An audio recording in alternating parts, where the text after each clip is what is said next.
Bon, la confidentialité et puis la vie privée là, sont des enjeux qui sont importants quand on parle d'intelligence artificielle. Donc, je veux en parler brièvement ici. Euh, D'ores et déjà, il faut savoir que quand on interagit avec une intelligence artificielle, ben, il ne faut pas fournir d'informations personnelles. Surtout maintenant, là, avec l'entrée en vigueur de la loi 25 au Québec, il faut vraiment accorder une attention particulière à ça. Donc, qu'est-ce que c'est une information personnelle? Ben, c'est tout simplement une information qui va permettre d'identifier une personne. OK? Là, l'objectif, c'est pas nécessairement de passer en revue là, toute la liste, mais vous avez des exemples d'informations personnelles à l'écran, ici. Donc, quand on utilise ChatGPT, normalement, toutes les informations qu'on fournit au robot conversationnel dans le clavardage, donc dans les discussions, vont être utilisées pour entraîner le modèle. Le problème, c'est qu'il y a un certain manque de transparence sur la façon dont ces données-là vont être utilisées, justement.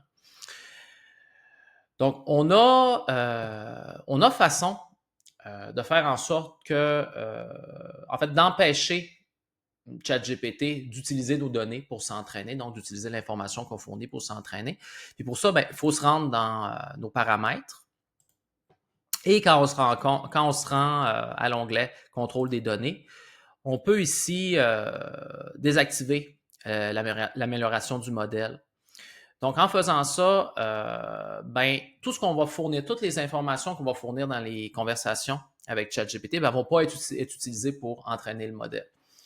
Sauf que le revers de la médaille, c'est que vous allez empêcher ChatGPT de pouvoir s'améliorer pour des interactions futures, pour des mises à jour futures.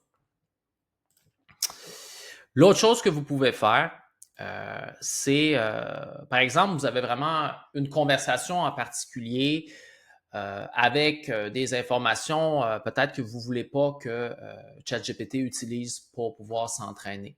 Bien, vous pouvez tout simplement aller ici, activer le clavardage temporaire. Puis ça va faire en sorte que, toutes les informations que vous allez fournir dans cette conversation-là vont rester confidentielles, donc ne seront pas utilisées pour améliorer, pour entraîner ChatGPT. Par contre, encore une fois, le revers de la médaille, c'est que la conversation ne restera pas dans votre historique. Hein. Donc, vous ne pourrez plus y retourner par la suite.